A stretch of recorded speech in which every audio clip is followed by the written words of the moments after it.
네, 모집은 말대로 무슨 내가 사업을 하는데 그곳에 가서 무슨 사업을 하는데 기간은 언제고 급여는 얼마나 주고 몇 명을 데리고 가서 뭐 어떻게 하겠다 그런 걸 다 정부에 다 허가를 받고 나가기 때문에 다 이제 모집을 해서 우리나라는 그때 먹고 살 거라고 농사일밖에 없었기 때문에 건장한 청년들이 많이 돈 벌려고 갔겠죠. 그런데 그 다음에는 모집이 안 돼요. 왜? 일본 사람들이 약속을 제대로 안 지킨 거예요.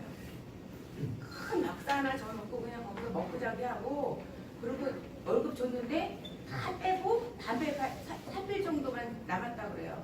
그리고 또 우리 어르신들 말에 의하면 어떤 사장님은 또 월급도 잘 주고 대우도 잘해줘갖고 또 고향에다 땅도 사고 그래서 부자가 된 사람도 있고 그렇다고 그래요.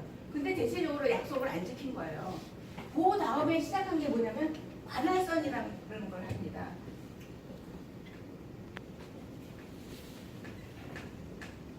이 관할선은 뭐냐면 관가가 조금 개입이 돼요. 여기 지금 경상도 분 계신가요? 그때 그 당시에는 제가 제 생각에는 박정권 이후에 경상도가 잘 살게 되었지 그때는 우리나라에서 제일 못 살던 데가 경상도였던 거예요. 그래서 경상도 분들이 많이 끌려갔어요. 그래서 지금 어르신들 고향도 경상도가 제일 많습니다. 그리고 또 경상도 분들이 기고리 장비하대요. 그러니까 억지 살고 기고리 장비하니까 많이 뽑혀갔겠죠. 그래서 제일 많이 끌려간 이 관할선으로 끌려가는 곳이 경상도 분들이 제일 많이 끌려갔습니다. 근데 그 다음에 한 게 뭐냐면 여러분들도 알다시피 강제 모집이에요. 세 번째가 강제 모집, 강제 지정입니다. 근데 이 실은 이 강제 지정은요 딱 1년밖에 안 했어요. 언제? 1945년 8월 15일에 45년에 8월 15일에 해방이 됐잖아요. 그 이전 1944년 9월부터 이루어진 게 1년 동안 딱 했던 게 강제징용이에요. 1년만 한 게. 근데 이제 와서 50년 60년 후에 당신은 강제징용으로 갔죠. 당신은 관할선으로 갔죠. 당신은 무집으로 갔죠. 구분을 못해요. 왜? 기록이 없기 때문에. 모르죠. 일본 사람들이 갖고 있을지도 모르죠. 그 기록을. 그러나 몰라요. 증명할 수가 없어요. 그래서 어떻게 했냐? 구분을 어떻게 했냐? 1945년 8월 15일에 거기에 사할인에 있었던 한국 사람이면 사할인 동포 1세라고 보는 겁니다. 제가요 사할인에 가서 이런 분 봤어요. 1945년 8월 16일에 태어나셨대요. 그럼 사할인 동포예요? 아니에요? 1세예요? 아니에요? 2세. 아니에요. 1세가 아닌 거죠. 2세가 되는 거죠. 그 날짜로 구분합니다. 그러니까 쉽게 말하면 원폭 피해자라는 것도 아시죠? 접수사에서 지금 원폭 피해자하고 살인동포 두 가지 일을 합니다.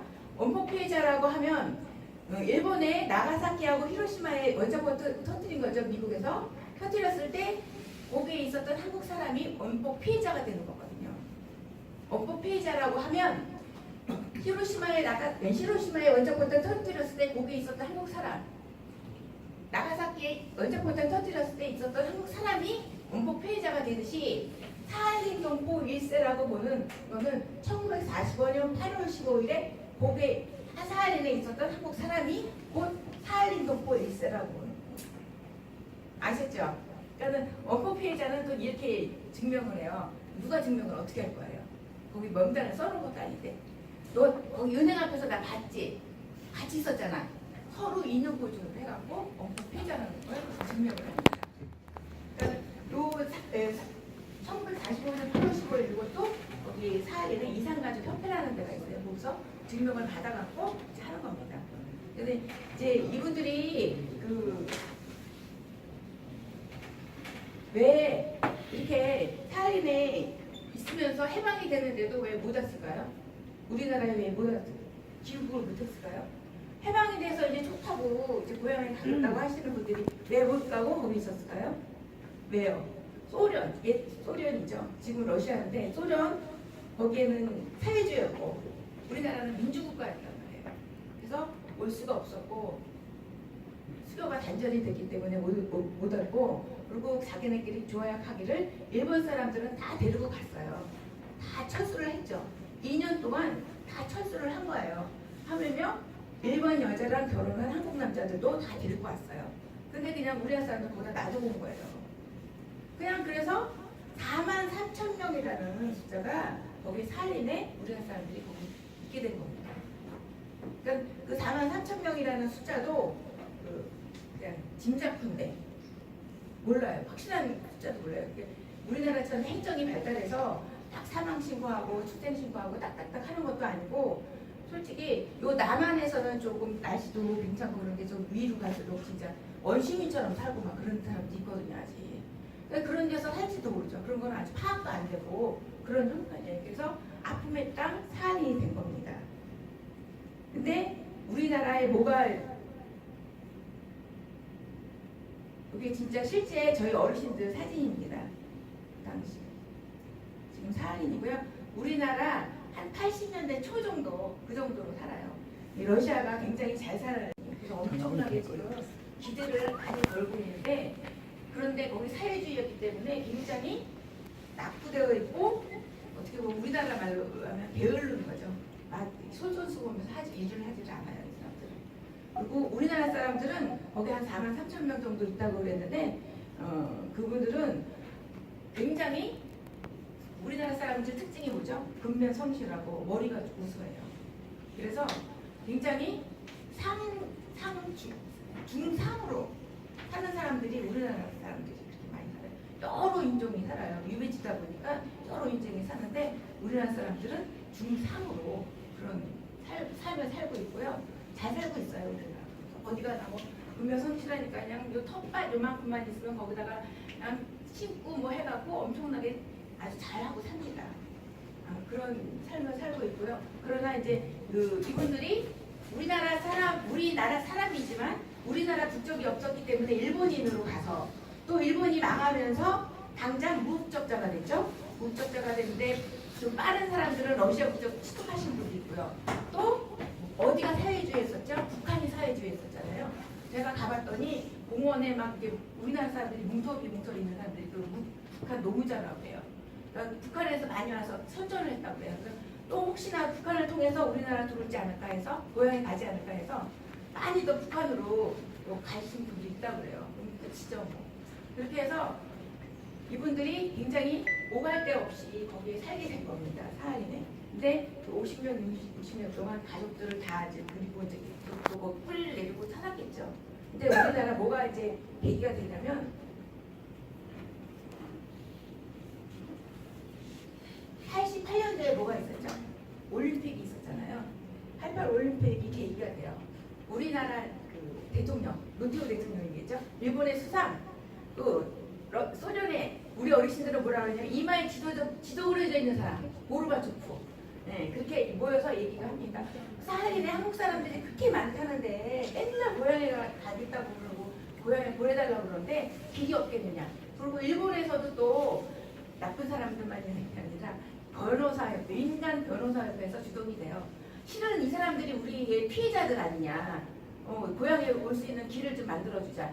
그래 그러면 올 수 있는 곳 비행기 티켓이라든가 비용은 일본에서 낼게. 우리가 낼게. 그리고 소련은 그럼 알았어. 우리는 문을 열어줄게. 개방을 할게. 그래서 개방을 하고요. 우리나라에서는 그래 데리고 오기만 해. 그러면 우리 땅에 데리고 오기만 하면 먹고 사는 건 우리가 할게. 그래서 기초생활 수급자로 지금 사시게 된 거고요. 그 이후로 92년부터 영국 기부를 시작한 겁니다. 그래서 지금 전국에 사할인 동포가 한 3,500명 정도 지금 살고 있어요. 여기 이제 노인복지회관뿐만 아니라 아파트 있죠? 그 전국의 아파트 24개소의 아파트에 지금 사할인 동포들이 분포되어 살고 계시고요. 지금 이런 요양시설은 전국에 유일하게 저희 하나뿐입니다. 그래서 합천에는 이제 원폭 피해자분들이 있고, 그리고 또 이 원폭 피해자하고 또 이 사할인 동포하고 구분이 되는 게 뭐냐면, 원폭 피해자는 뭐예요? 미국한테 자기네가 당한 거잖아요. 피해를 입은 거고, 이 사할인 동포와 정신대는 자기네가 피해를 입힌 거란 말이에요. 그래서 숨기고 싶은 부분이고 대놓고 얘기하고 싶지 않은 부분이에요. 지금도 사할인 동포 정신대 인정하나요? 인정 안 합니다. 지금도 인도적인 차원에서 뭐 그렇게 얘기를 하지 자기네가 해서 보상 차원이라고 얘기 안 합니다. 그런 사람들이에요. 그러니까 원법 피해자들은 굉장히 선전을 해요. 원법 피해자들은 뭐 지금도 법을 만들고 보상금도 해마다 막 늘어나요. 살인동포에 대한 보상은 없습니다. 국가에서 책임져야 되고요. 저희 어르신들은 기초생활 수급자로 지금 되고, 그다음 그나마 적자사에서 이름을 받아서 이걸 운영하고 있는 그런 실정입니다. 그래서 실은 원법 피해자들은 영원히 자기네가 피해 입은 거기 때문에 영원히 선전하고 계속 유지를 하길 바라지만, 살인동포라든가 정신대 어르신들은 빨리 사라졌으면 하는 거, 돌아가셨으면 바라는 게 이것입니다. 이렇게 아시고요. 저희 복지회관에 대해서 간단하게 설명을 드렸고요. 저희 어르신들이 지금 교육 중에 89명 지금 계세요.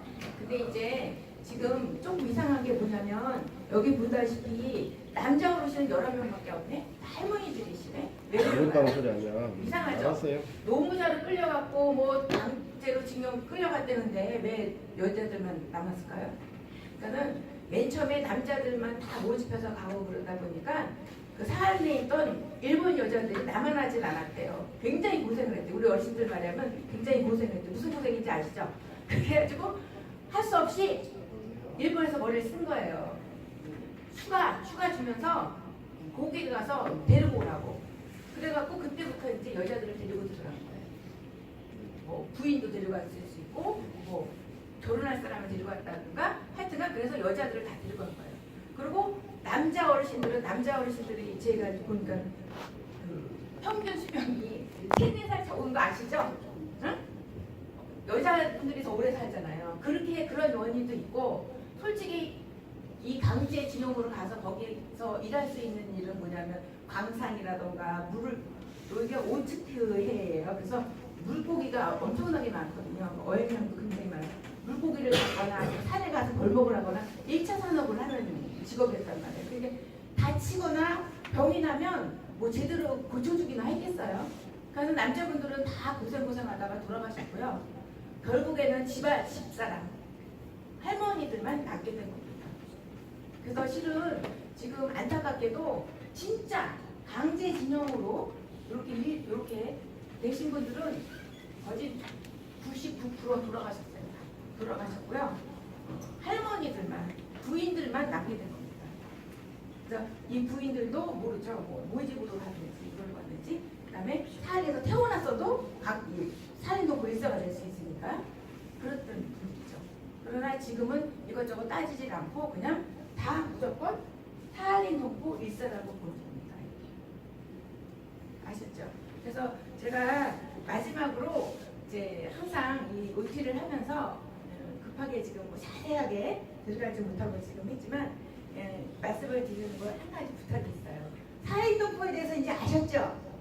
아셨죠? 네. 그러면 살인동포들이 우리나라에 3,500명 정도 사신다고 했어요. 전국 아파트에 민대 아파트에 골고루 사시거든요. 뭐 김포 이렇게 논현동에도 사시고, 이분들이 또 제일 선호하는 데가 인천이에요. 왜 그럴까요? 비행장이 가깝잖아요. 실은 가족들은 다 두고 왔단 말이에요. 아들, 딸들은 다 두고, 손주들은 다 타인에 두고 왔단 말이에요. 그 지금도 우리들이 굉장히 잘해드린다고 굉장히 해도 실은 가족 보고 싶은 거, 딸아이 보고 싶은 거는 그거는 못 받아요. 제가 몇 번을 봤습니다. 막 돌아가실 때 돼서 의사 선생님이 준비하세요. 그런 말을 할 때 이 할머니 할아버지들은 기다리는 게 있어요. 자식들 기다리는 거예요. 그러면 진짜 오늘 돌아가실 것 같아도 기다립니다. 그걸 제가 몇 번을 경험을 했거든요. 그러니까 이분들의 지금 뭐 잘해드리고 저희가 따뜻하게 해드려도 그거는 아직 해결이 안 됩니다.